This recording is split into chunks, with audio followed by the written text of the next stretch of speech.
चरखी दादरी में मौजूद है और हमारे साथ एक खास मेहमान फिर दोबारा से कई दिन बाद हमारे साथ खास बातचीत में मौजूद हैं एडवोकेट सुनील सोरान।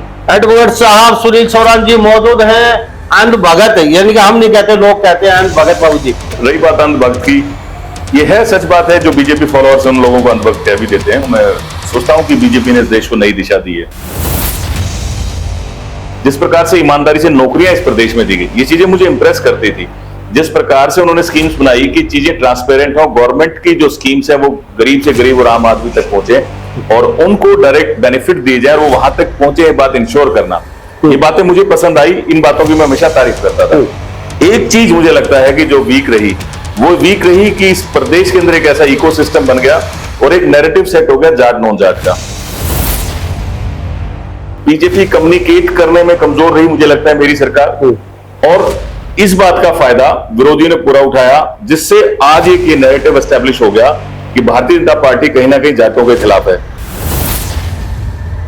जो स्कीम्स मनोहर लाल जी ने आज बनाई है, जिसका फायदा हमारे जाट समाज को हुआ, उसका कोई मुकाबला नहीं। भूपेंद्र सिंह हुड्डा उसे कभी भी मैच नहीं कर सकता। मैं तो ये कह रहा हूं कि एक कम्युनिकेशन गैप रहा। मैं तो बीजेपी पार्टी की एक वीकनेस आपको बता रहा हूं। कमी किसकी रही? आपके नेताओं की रही है? बीजेपी सरकार या मनोहर लाल खट्टर की रही है? नहीं, इस बात के लिए हाँ, कुछ माननीय मनोहर लाल जी की और बाकी संगठन की। अब भी तो मनोहर लाल की चल रही है, उसमें कोई बुराई नहीं है। हमारी ज्यादा जिम्मेदारी है कि हम, क्योंकि हम फील्ड में रहते हैं, हम लोगों के, हम मुझ जैसे आदमी, हमें लोगों के बीच में जाना। तेरी गली कुछ ऐसे बड़े बेआबरू होके निकले, ना इधर के रहे ना उधर के सनम। तो साहब आपको मिला क्या? कहते हैं आपके पास क्या है? बोले मेरे पास माँ है, मेरे पास गाड़ी और बंगला है। बोले मेरे पास माँ है, तो आपके पास सर बीजेपी ने दिया गया? इतनी अंध भक्ति, लोग कहते हैं बहुत अंध भक्त है। लांबा साहब, अगर आप अपने देश के बारे में सोचते हैं तो आपके मन में कभी भी नहीं आएगा कि आपके पास पद हो तभी आप काम करेंगे। और मैं ही नहीं, मुझ जैसे समाज में से बहुत सारे लोग हैं जो बीजेपी को पसंद करते हैं, मैं अकेला नहीं हूं। आप सोचो, भूपेंद्र हुड्डा का 10 साल का राज, अच्छा उसके अलावा भी आप, वो मैं भाइयों को बुरा नहीं मानता, मैं, मेरा कहने का मतलब नहीं कि भाई कहीं भी गलत है, लेकिन अभी एक कार्यक्रम था हुड्डा साहब की, स्टेज की मिसमैनेजमेंट, एक तो पूरा ग्रुप ऊपर खड़ा होना होता है। मेजोरिटी लोग कौन? कोई ठेकेदार, कोई शराब का ठेकेदार, कोई पहाड़ का ठेकेदार, कोई प्रॉपर्टी डीलर, ऐसे लोग। अब रैली की बात कर रहे हैं? मैं रैली की बात कर रहा हूं। अभी चरखी दादरी जो रैली हुई कि भूपेंद्र हुड्डा के जो साथी हैं, वो जो लोग भूपेंद्र हुड्डा को चीफ मिनिस्टर चाहते हैं, वहीं भारतीय जनता पार्टी की कोई यहाँ मीटिंग होती है या कोई रैली होती है, तो आप देखेंगे स्टेज के ऊपर पूरा डिसिप्लिन रहेगा, लोग सिस्टमेटिक बैठेंगे, अपने नंबर आने पर अपनी बात कहेंगे, और ज्यादातर आपको वहां एडवोकेट्स मिलेंगे, डॉक्टर्स मिलेंगे, टीचर्स मिलेंगे, बैरिस्टर, वो ये प्रोफेसर्स मिलेंगे, सोसाइटी में वो लोग मिलेंगे जिन्होंने समाज में जागरूकता लाने का काम किया है, सोसाइटी को जागरूक करने का प्रयास किया है, ऐसे लोग बीजेपी की स्टेज पे मिलेंगे। लांबा साहब आपा पार्टी के डेडिकेटेड वर्कर हैं, पार्टी कैसे आगे बढ़े इस विचार से अपना काम करते रहते हैं, बस यही बात खत्म हो जाती है। पिछली बार 2014 में, 19 में जरूर मैं प्रयास कर रहा था कि मुझे पार्टी मौका दे चुनाव लड़ने का, लेकिन अब मैं कहीं टिकट की रेस में नहीं हूं, मैं चुनाव नहीं लड़ना चाहता। ये आपने पोस्टर पहले सोच समझ के लगाया था क्या? मनोहर Lal face of the change, यानी कि बाढ़ आके लोगों ने चेंज ही कर दिया फेस को, यानी कि बिल्कुल सिरे से निकाल दिया। सब 27,000 वोटों से यहां से रावदान सिंह जीते आपके विधानसभा क्षेत्र से। ये जो नैरेटिव सेट हुआ कि भारतीय जनता पार्टी जाट के खिलाफ है, कि भारतीय जनता पार्टी संविधान को बदलने वाली है, और इस नैरेटिव के खिलाफ मैं फिर दोबारा दोहरा रहा हूं, पता नहीं पार्टी का नेतृत्व इसको समझ नहीं पा रहा, इसको काउंटर नहीं कर पा रहा, या काउंटर नहीं करना चाहता। साथ ही बीजेपी के जो कैंडिडेट थे हमारे चौधरी धर्मवीर सिंह भी इस मुझे लगता है कि अंडरकरंट जो खिलाफ था उसको अच्छे से समझ और पकड़ नहीं पाए, कहीं कमजोरी रह गई, जिस कारण ये जो डिफरेंस था वो इतना रहा। क्या वार्ड विधानसभा टिकट अगर पार्टी जिम्मेदारी सौंपती है तो तैयार है चुनाव? लांबा साहब, मैं गांव का सरपंच रहा हूं, मैं पेशे से वकील हूं, तो अपनी सोसाइटी से अच्छे से जुड़ा हुआ हूं। ऐसी कोई जिम्मेदारी पार्टी मुझे देती है तो यस, मैं बिल्कुल पार्टी के साथ बिल्कुल इस लड़ाई को लड़ने के लिए तैयार हूं। नमस्कार, स्वागत आपका हरियाणा न्यूज 24 पे। मैं हूं मुन्ना लांबा, मेरे सहयोगी हिमांशु लांबा के साथ। हम मौजूदा चरखी दादरी, हरियाणा राज्य का नया जिला बना है, चरखी दादरी में मौजूद है। और हमारे साथ एक खास मेहमान फिर दोबारा से कई दिन बाद हमारे साथ खास बातचीत में मौजूद हैं, एडवोकेट सुनील सोरान। जो कहते हैं ना, भगत और अंध भगत, भगत और अंध भगत में भी बहुत अंतर होता है। तो हमारे साथ एडवोकेट साहब सुनील सोरान जी मौजूद हैं, अंध भगत, यानी कि हम नहीं कहते, लोग कहते हैं अंध भगत। बाबू जी, आपका बहुत बहुत स्वागत हरियाणा न्यूज 24 पे। धन्यवाद लांबा साहब। ये सही बात है कि बड़े लंबे समय बाद आज अपनी मुलाकात हो रही है। बहुत दिन हो गए किसी विषय पर अपन चर्चा नहीं कर पाए, और मैं आपका स्वागत करता हूं क्योंकि आपका बड़ा पॉपुलर चैनल है। और आपको बहुत बहुत शुभकामनाएं कि जिस प्रकार से आपका चैनल ग्रो कर रहा है और जो नित नई आप ऊंचाइयां छू रहे हैं, मैं उसके लिए आपको मैं शुभकामनाएं देता हूं। और रही बात अंधभक्त की, ये है सच बात है, जो बीजेपी फॉलोअर्स उन लोगों को अंधभक्त कह भी देते हैं, और मुझे इस बात में कोई एतराज भी नहीं है। मैं बीजेपी का फॉलोअर हूं। मैं सोचता हूं कि बीजेपी ने इस देश को नई दिशा दी है। उसके लिए चाहे माननीय नरेंद्र मोदी जी हो, चाहे हरियाणा के अंदर माननीय मनोहर लाल जी हो, मैं मानता हूं, मैं समझता हूं, मुझे दिखाई देता है सब चीजें कि आज देश एक नई दिशा में है। पूरी दुनिया में उसके अस्तित्व का डंका बोल रहा है। इस मेरे तथ्य की स्वीकारती को कई लोग अंधभक्ति कहते हैं, तो मुझे इस बात में कोई एतराज नहीं है। सबसे पहले बातचीत करें, आप खट्टर साहब के बहुत तगड़े फैन हैं। खट्टर साहब की नीतियों को बहुत अच्छा बताया आपने। बड़ी गालियां खाई हैं किसानों की, पीछे आपने पूरी बगावत कर रखी थी। 3 कृषि कानून सही हैं, किसान गलत हैं, आपने सबसे कहने की दुश्मनी मोल ले ली थी और लगातार आप गालियां खा रहे थे। तो खट्टर साहब तो अब रहे नहीं है, अब सेने साहब आ चुके हैं। तो अब सेने साहब के भगत कहें ये जनता, या फिर बीजेपी का ही भगत? खट्टर साहब तो चले गए, जो आपके पास ऊपर आशीर्वाद था उनका। लांबा साहब, अब अगर आप एक्चुअल परिस्थिति को देखें, तो अगर मैंने किसी बात की तारीफ की थी तो वो था उनका काम, जो चेंज ऑफ फेस वो लेके आए, जिस प्रकार से चीजों का उन्होंने बदलाव किया एडमिनिस्ट्रेटिवली। अब दादरी की जैसे आपने शुरुआत की थी, दादरी का पता नहीं कब से डिमांड थी कि इसको एक जिला बनाया जाए, उसको जिला बनाया, और वो भी 2016 में जब चुनाव जीत के आ गई थी बीजेपी। यानी इसको कोई इमोशनल कार्ड खेल के चुनावी मुद्दा नहीं बनाया। ये चीजें थी जो मुझे इंप्रेस करती थी। जिस प्रकार से ईमानदारी से नौकरियां इस प्रदेश में दी गई, ये चीजें मुझे इंप्रेस करती थी। जिस प्रकार से उन्होंने स्कीम्स बनाई कि चीजें ट्रांसपेरेंट हो, गवर्नमेंट की जो स्कीम्स है वो गरीब से गरीब और आम आदमी तक पहुंचे और उनको डायरेक्ट बेनिफिट दिए जाए और वो वहां तक पहुंचे, ये बात इंश्योर करना, ये बातें मुझे पसंद आई। इन बातों की मैं हमेशा तारीफ करता था। एक चीज मुझे लगता है कि जो वीक रही, वो वीक रही कि इस प्रदेश के अंदर एक ऐसा इकोसिस्टम बन गया और एक नैरेटिव सेट हो गया जाट नॉन जाट का। सेकेंडली, किसने किया? आपकी सरकार ने, आपकी पार्टी ने? लांबा साहब, इससे पहले तो ऐसा कोई? लांबा साहब, इसके लिए इसके 2 पहलू हैं। मेरी पार्टी कमजोर रही इस नैरेटिव को काउंटर करने में। मुझे नहीं पता कि इसके पीछे के क्या रीजंस हैं, क्या पार्टी जानती नहीं इसको कैसे काउंटर करना है, या जानबूझ के इसको काउंटर नहीं करना चाहती। ये 2 इश्यूज हैं।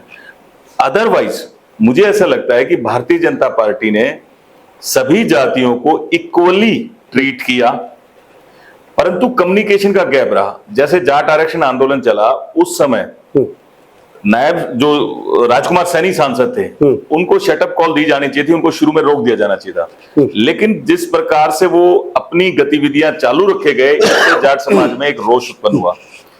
उसकी तरफ दूसरी तरफ बीजेपी सरकार ऐसा करती दिखाई दी कि हम इंटरेस्टेड हैं इस आपको जाट आरक्षण देने में, आप हमारी बात तो सुनो, चीजों को समझो सही। लेकिन जो लोग, हमारे जो लोग, जाट समाज के जो लोग इस जाट आरक्षण की डिमांड को लेकर सबसे आगे चल रहे थे, अवाज सिंह सांगवान साहब, यशपाल मलिक जी और दिवंगत ओम प्रकाश मान जी, छोटी बात मैं खत्म करूं, ये तीनों व्यक्ति इसको लेके चल रहे थे। मान साहब आज इस दुनिया में नहीं है।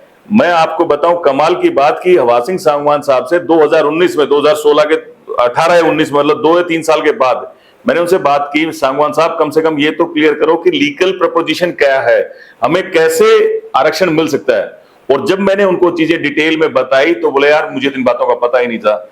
यानी कि एक तरफ वो लोग थे जो आरक्षण की डिमांड लेके पूरे प्रदेश में घूम रहे थे और बहुत बार उनसे आंदोलन मिस हैंडल भी हुआ, लोग उन्होंने इकट्ठे कर लिए, लेकिन जब वो वायलेंट हुए तो उनको रोक नहीं पाए।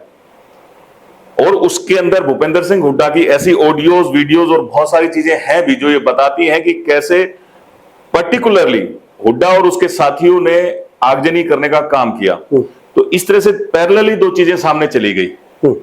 बीजेपी कम्युनिकेट करने में कमजोर रही, मुझे लगता है, मेरी सरकार, और इस बात का फायदा विरोधियों ने पूरा उठाया, जिससे आज एक ये नैरेटिव एस्टेब्लिश हो गया कि भारतीय जनता पार्टी कहीं ना कहीं जाटों के खिलाफ है। अगर फैक्ट्स की बात करें तो आप देखोगे चीजों का इक्वल डिस्ट्रीब्यूशन हुआ है। जाट समाज ज्यादा कृषि, वैसे तो सभी सेक्टर्स में आज इन्वॉल्व है, लेकिन अगर आप ये कहें कि जाट समाज कृषि में है, तो मनोहर लाल ने जो कृषि की इंप्रूवमेंट के लिए जिस प्रकार से मुआवजा राशि देना, बिजली की व्यवस्था करना, पानी की व्यवस्था करना, खाद की व्यवस्था करना और लोगों के, किसानों के लिए कार्रवाई करते रहना, जो स्कीम्स मनोहर लाल जी ने आज बनाई है, जिसका फायदा हमारे जाट समाज को हुआ, उसका कोई मुकाबला नहीं। भूपेंद्र सिंह हुड्डा उसे कभी भी मैच नहीं कर सकता। परंतु जो परसेप्शन डेवलप हुई, जैसे अभी एक परसेप्शन बनी लोकसभा चुनाव में कि भारतीय जनता पार्टी दोबारा सत्ता में आएगी तो संविधान को खत्म करेगी, जिससे एससी समाज का एक बड़ा तबका नाराज हो गया। ये झूठी परसेप्शन थी, ऐसा कोई मामला ही नहीं है। बीजेपी क्यों करेगी आरक्षण को खत्म? इनफैक्ट बीजेपी ने आरक्षण को कंसोलिडेट करने की कोशिश की है। माननीय नरेंद्र मोदी जैसा प्रधानमंत्री, ये देश का और हम सबका सौभाग्य है कि हमारे को ऐसा प्रधानमंत्री मिला, लेकिन लोगों ने राहुल गांधी, हरियाणा का सौभाग्य है, हरियाणा का सौभाग्य है, लेकिन मनोहर लाल जी, हाँ हरियाणा का सौभाग्य है, मैं कहता हूं हरियाणा का सौभाग्य है, लेकिन देखो ग्राउंड पर मिस रिप्रेजेंटेशन से, मिस कम्युनिकेशन से ये कैसा माहौल और एक नैरेटिव सेट हो गया कि बीजेपी को 5 सीटें लूज करनी पड़ गई। तो इस सब मिस कम्युनिकेशन का लांबा साहब रीजन है। तो अब फैक्चुअली कुछ भी नहीं है। सुनील जी, अब कौन सा सुधार रही है आपकी बीजेपी? वो ही पैटर्न चल रहा है। अब ओबीसी को ये दे दिया, दलित वर्ग में यह आ गया, तो जाटों को तो अब भी कहीं ना कहीं दरकिनार किया जा रहा है। अभी आप देख रहे हैं लांबा साहब, देखो अगर अभी जो माहौल चल नहीं नहीं लांबा साहब, आपको इस बात को समझना पड़ेगा कि अगर ओबीसी के भाइयों के लिए कुछ किया जा रहा है तो इसका मतलब नहीं है कि जाटों का कोई शेयर छीन लिया गया है, ऐसा कुछ नहीं है। मैं आपको एक और उदाहरण दूं। कभी कहीं मैं बैठा था एक शादी में और मैं चर्चा की, और ऐसे चर्चा में जिक्र की भी जाट समाज के बच्चे आज स्पोर्ट्स में अच्छे हैं, ऐसा मैं फील भी करता हूँ, जॉब्स में अच्छा जाते हैं, आर्मी में अफसर बन रहे हैं, हर जगह एक अच्छी अपनी रिप्रेजेंटेशन दे रहे हैं। तो जो भाई मेरे साथ बैठा था वो जांगड़ा समाज का था। बोले वकील साहब, बात है लेवल प्लेइंग फील्ड, क्या आप सोचते हो अगर ऐसा लेवल प्लेइंग फील्ड, मतलब इक्वल रिसोर्सेज की जो डिस्ट्रीब्यूशन है, सबको बराबर की चीज मिलेगी, तो कोई दूसरी जाति पीछे रहेगी क्या? और मैंने उसको इस बात के लिए यस, इस बात का तो फर्क है। तो ओबीसी समाज की जो कुछ जातियां हैं जो इस सामाजिक रेस में पीछे रह गई और उनको कहीं कोई सपोर्ट मिलता है और वो इक्वल लेवल प्लेइंग फील्ड पे आती है, तो पूरे समाज का विकास है। इसका मतलब ये नहीं कि जाट समाज से कुछ छीन लिया गया। सुनील जी, मान लेते हैं हमारे साथ एडवोकेट सुनील सोलान मौजूद हैं। तो आपने कहा बहुत बड़ी उपलब्धियां गिना दी आपने, हमेशा आप अगेंस्ट में ही बयान देते रहे आज तक। नहीं, अगर आप मेरी इस बात को सुनेंगे तो आपको लगेगा कि मैं बीजेपी के अगेंस्ट बयान दे रहा हूं। मैं तो ये कह रहा हूं कि एक कम्युनिकेशन गैप रहा। मैं तो बीजेपी पार्टी की एक वीकनेस आपको बता रहा हूं। कमी किसकी रही? आपके नेताओं की रही है, बीजेपी सरकार या मनोहर लाल खट्टर की रही है? नहीं, इस बात के लिए हाँ, कुछ माननीय मनोहर लाल जी की भी और बाकी संगठन की। अब भी तो मनोहर लाल की चल रही है, उसमें कोई बुराई नहीं है। हाँ, कम्युनिकेट करना, पॉलिसीज को कम्युनिकेट करना, लोगों तक पहुंचाना है, चर्चा करना ज्यादा काम है संगठन का। जो मुझ जैसे संगठन के कार्यकर्ता है, जो जैसे बीजेपी के कार्यकर्ता है, ये हमारी ज्यादा जिम्मेदारी है कि हम, क्योंकि हम फील्ड में रहते हैं, हम लोगों के, हम मुझ जैसे आदमी, हमें लोगों के बीच जाना। तेरी गली कुछ से बड़े बेआबरू होके निकले, ना इधर के रहे ना उधर के सनम। तो नहीं, ऐसा आपको ऐसा क्यों लग रहा है कि ना इधर के? सब ना आपके पास कोई पद है आज तक, हाँ, ना आपके कोई जिम्मेवारी सौंपी गई, और आपने सबसे बड़ी दुश्मनी मोड़ ली है, यानी कि किसानों से, जाट वर्ग से, हर आंदोलन में अगेंस्ट बयान दिए आपने। तो साहब आपको मिला क्या? वो कहते हैं आपके पास क्या है? बोले मेरे पास माँ है, मेरे पास गाड़ी और बंगला है। बोले मेरे पास माँ है, तो आपके पास सर बीजेपी ने दिया गया? इतनी अंधभक्ति, लोग कहते हैं बहुत अंधभक्त है। तो आज आपके पास कौन सा पद है, कौन सा आपको जिम्मेवारी? लांबा साहब, अगर आप अपने देश के बारे में सोचते हैं तो आपके मन में कभी भी नहीं आएगा कि आपके पास पद हो तभी आप काम करेंगे। मैंने आपको कहा कि मुझ में ये गट्स भी हैं, जहां मुझे लगता है कि पार्टी की ये वीकनेस रही, तो मैं उसकी डिस्कशन भी कैमरा पर कर रहा हूं। तो इसके लिए भी आप समझो मत कि मुझे कोई पद मिलेगा तभी कुछ मिलने वाला है, तभी मैं कोई भारतीय जनता पार्टी जिम्मेवारी मिलने वाली है। नहीं नहीं लांबा साहब, ऐसा सोचना ही गलत है, इस रास्ते सोचना ही गलत है लांबा साहब, क्लियरली। और मैं ही नहीं, मुझ जैसे समाज में से बहुत सारे लोग हैं जो बीजेपी को पसंद करते हैं, मैं अकेला नहीं हूं, बहुत लोग हैं उनके पास कोई पद नहीं है, कोई जिम्मेदारी नहीं, कोई कुछ नहीं है, लेकिन क्योंकि बीजेपी देश को एक अच्छा रास्ता दे रही है, क्योंकि बीजेपी हरियाणा में एक राइट्स डायरेक्शन में चीजों को लेके जा रही है। आप सोचो, भूपेंद्र हुड्डा का 10 साल का राज, अच्छा उसके अलावा भी आप, वो मैं भाइयों को बुरा नहीं मानता, मैं, मेरा कहने का मतलब नहीं कि वो भाई कहीं भी गलत है, लेकिन अभी एक कार्यक्रम था हुड्डा साहब की स्टेज की मिसमैनेजमेंट, एक टोल पूरा ग्रुप ऊपर खड़ा होना उनका, मेजोरिटी लोग कौन, कोई ठेकेदार, कोई शराब का ठेकेदार, कोई पहाड़ का ठेकेदार, कोई प्रॉपर्टी डीलर, ऐसे लोग। अब रैली की बात कर रहे हैं, मैं रैली की बात कर रहा हूं, अभी चरखी दादरी में जो रैली हुई कि भूपेंद्र हुड्डा के जो साथी हैं, वो जो लोग भूपेंद्र हुड्डा को चीफ मिनिस्टर चाहते हैं, मैं कहीं ये नहीं कह रहा कि वो ये कर रहे हैं गलत काम, प्रॉपर्टी डीलिंग करना कोई गलती नहीं है, पहाड़ में ठेकेदारी करना कोई गलती नहीं है, लेकिन ये इन सरीखे व्यक्ति जो इस बिजनेस में इन्वॉल्व है, वो कभी भी सोसाइटी के प्रति, सोसाइटी को डेवलपमेंट के लिए वैसे ही इंस्टिंक्ट रखना उनके लिए मुश्किल काम हो जाता है, क्योंकि वो एक पर्टिकुलर बिजनेस में इन्वॉल्व है, और वो सत्ता आने के बाद वो बहुत मुश्किल काम है कि वो ऐसी आम आदमी के फेवर की पॉलिसीज बना पाए जिससे आम आदमी को फायदा हो, ऐसी नीतियां बना सके। मनोहर लाल खट्टर कोई काम नहीं करते थे सत्ता में आने से पहले, वो संघ के प्रचारक थे, फिर संगठन मंत्री बने, उसके बाद अगर उनकी कोई कमाई का साधन था तो कोई व्यक्तिगत उनकी वो रही होगी, उससे कमाते थे। इसलिए वो चंडीगढ़ के दरबारी घोड़े बन के रह गए, जनता के नेता नहीं बन पाए। अरे नहीं, मनोहर लाल जी जनता के नेता नहीं बन पाए, ना वो किसी से मिलते थे, उनकी अलग से कोठी थी, अलग से उधर रहते, ना कोई आता था उधर, ना कोई जाता था। यानी कि बाकी जो पीछे के नेता था, चौधरी बंशीलाल, चौधरी भजनलाल हो, भूपेंद्र सिंह हुड्डा हो, चाहे ओम प्रकाश चौटाला हो, सभी ये जनता के नेता थे। मनोहर लाल को जनता के नेता, जनता कहती है जनता के नेता नहीं। ये लंबा साहब, ये जो परसेप्शन है, ये जो हालात हैं, पर मैं कह भी रहा हूं कि क्यों नहीं इन चीजों को काउंटर किया जाता है, समझ से परे है। अदरवाइज ये रास्ता ठीक है, जनता अपना काम करे, वो मुख्यमंत्री के चक्कर ही क्यों काटे, लेकिन जहां चीजें नीचे डिलीवर नहीं हो पाई, वो तो मनोहर लाल की वीकनेस है, लेकिन वो लोग वहां वो लोगों को हजूम नहीं बनाते थे, ये वीकनेस नहीं है, ये ठीक बात है। और आज जो ये सत्ता का हस्तांतरण हुआ बिल्कुल साइलेंटली, एक दिन चर्चा हुई और दूसरे दिन नया मुख्यमंत्री प्रदेश को मिल गया। यही तो कारण, ये सबसे बड़ा, ये सबसे अच्छी बात है बीजेपी की। मिल गए या फिर कई के अरमान ठंडे हो गए? लंबा बड़े बड़े अरमान थे, बहुत अच्छे काबिल जो नेता थे बीजेपी में, मुझे लगता है तैयार बैठे थे, और श्रेणी हिसाब से कहीं ना कहीं अच्छे खासे काबिलियत थी उनके पास, पुराने लीडर भी थे और बहुत अच्छी पकड़ थी सरकार में और प्रशासन पे, शासन पे। उनको दरकिनार कर दिया, ये भी कहीं महंगा तो नहीं पड़ने वाला है आप लोगों को? लंबा साहब, जब पोजीशन को ये मान लिया जाए कि मैं, मेरी ये सेवा का माध्यम है, मैं यहां बैठ के सर्विसेज दूंगा, बजाय मैं राजा बनूंगा, तो सर्विसेज देनी है, सेवाएं देनी है। आप गांव का सरपंच बन के सेवा दे रहे हैं, वो भी ऐसी बात है, और मुख्यमंत्री बन के सेवा दे रहे हैं, वो भी ऐसी बात है, कोई अंतर नहीं।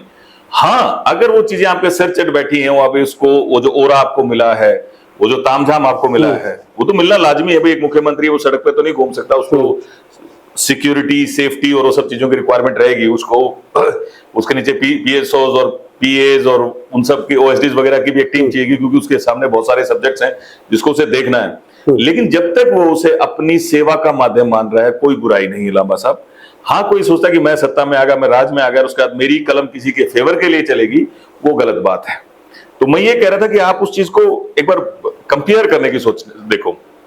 वहीं जिस दिन भारतीय जनता पार्टी की कोई यहाँ मीटिंग होती है या कोई रैली होती है, तो आप देखेंगे स्टेज के ऊपर पूरा डिसिप्लिन रहेगा, लोग सिस्टमेटिक बैठेंगे, अपने नंबर आने पर अपनी बात कहेंगे, और ज्यादातर आपको वहां एडवोकेट्स मिलेंगे, डॉक्टर्स मिलेंगे, टीचर्स मिलेंगे, बैरिस्टर, वो ये प्रोफेसर्स मिलेंगे, सोसाइटी में वो लोग मिलेंगे जिन्होंने समाज में जागरूकता लाने का काम किया है, सोसाइटी को जागरूक करने का प्रयास किया है, ऐसे लोग बीजेपी की स्टेज पे मिलेंगे।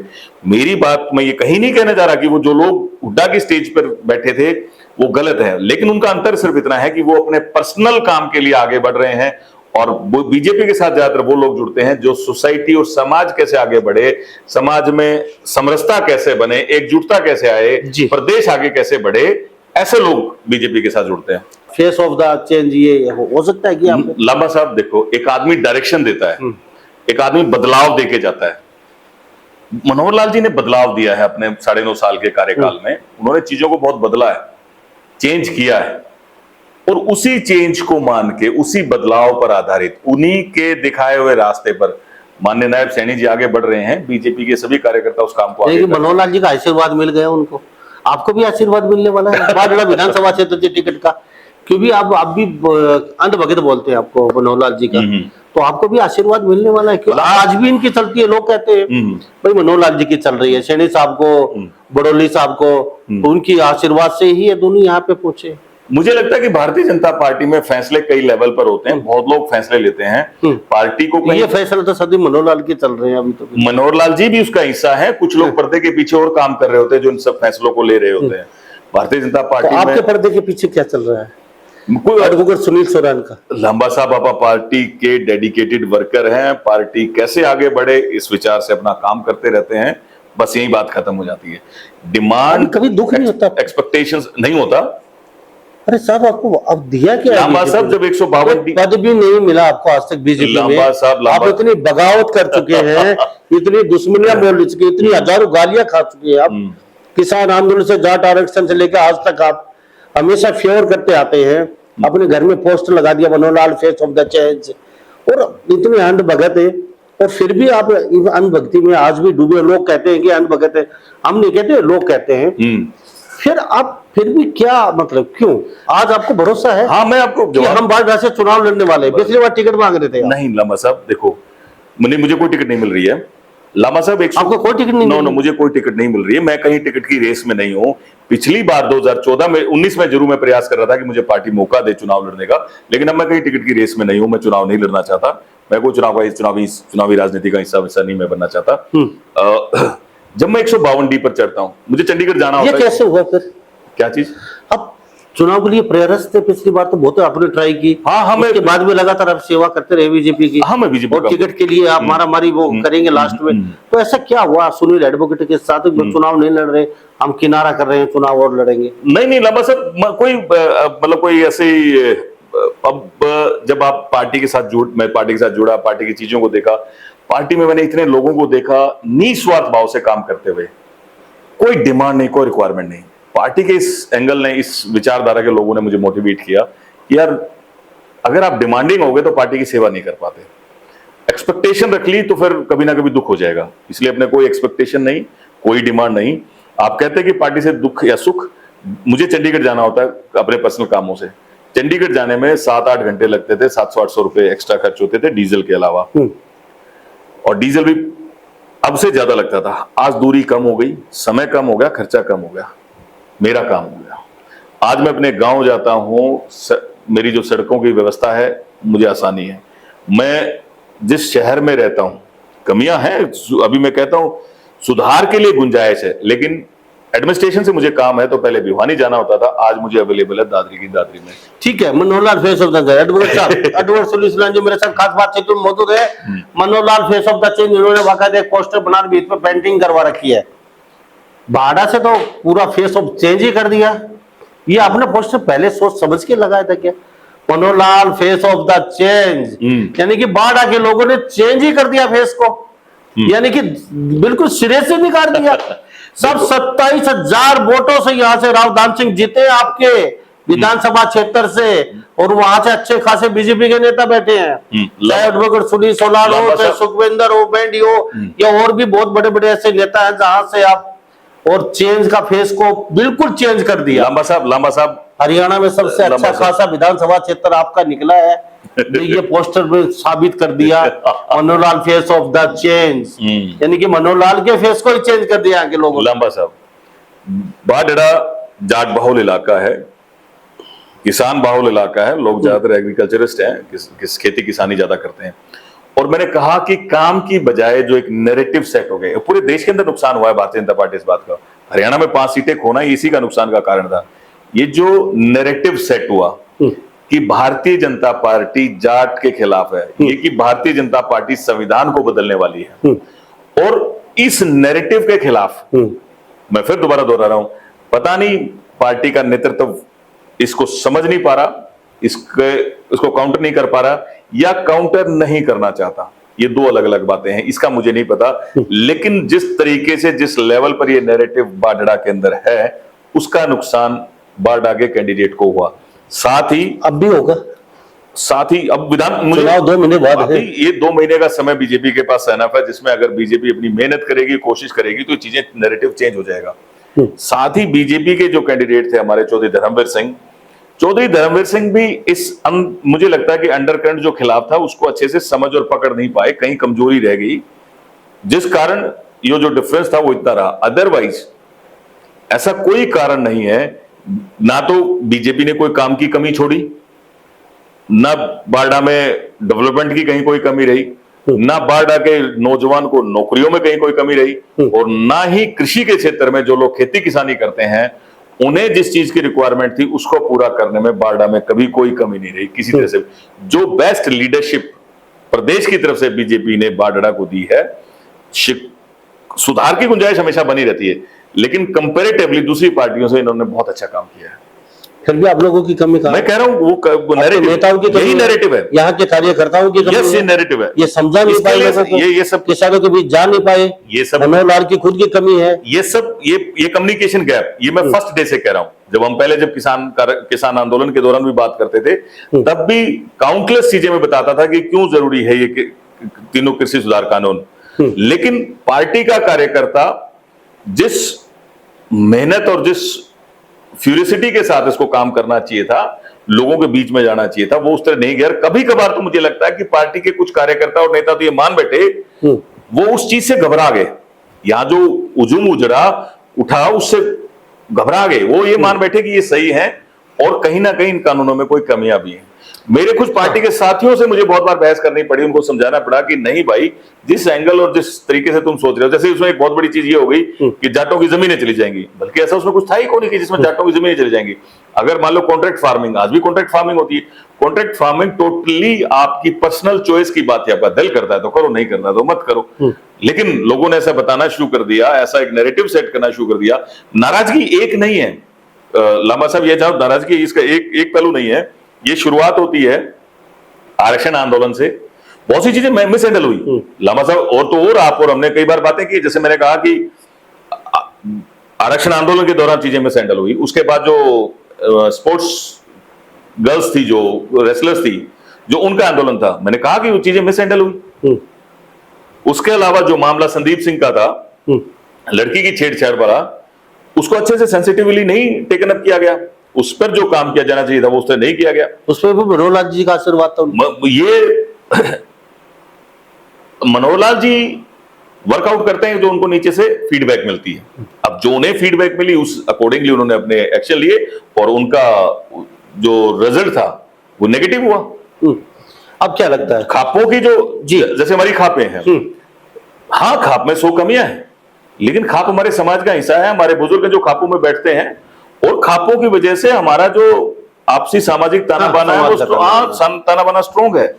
गरीब आदमियों को कई बार बाहर न्याय नहीं मिलता, हालांकि आज वो वीकनेसेस तो आ गई खापों में भी, वो नहीं मिलता, लेकिन कभी हमारे ये तो इनका तो बड़ा स्वर्णिम काल रहा है। ठीक है, हमारे साथ एडवोकेट सुनील सोलन खास बातचीत हो, जो चलते चलते कुछ और जानना चाहेंगे। अब क्या रहने वाला है साहब, कोई बड़ा चेहरा भी मुख्यमंत्री नहीं है, और क्राइम चरम पे है, सरेआम गोलियां मारी जा रही आप देख रहे हैं। बहादुरगढ़ में अभी जेजेपी के कोई कार्यकर्ता को, और भी आए दिन कोई हर जिले में कहीं ना कहीं वारदातें हो रही हैं। सब अधिकारी बेलगाम हैं, कर्मचारी बेलगाम हैं, सरकार के काम कोई हो नहीं रहे हैं। सैनी साहब रोज कहीं ना कहीं आंखें दिखाते हैं, डराते हैं, और साहब ऊपर से चुनाव आपके सिर पे है, और साहब पिछली आप 5 सीटें हार चुके हो। हुड्डा साहब कहीं ना कहीं जोश के साथ लबालब हैं, और उधर कुमारी शैलजा भी कहीं ना कहीं पूरे जोश के साथ है। तो सब क्या लगता है, सरकार बना रहे हो या फिर बीजेपी जा रही है?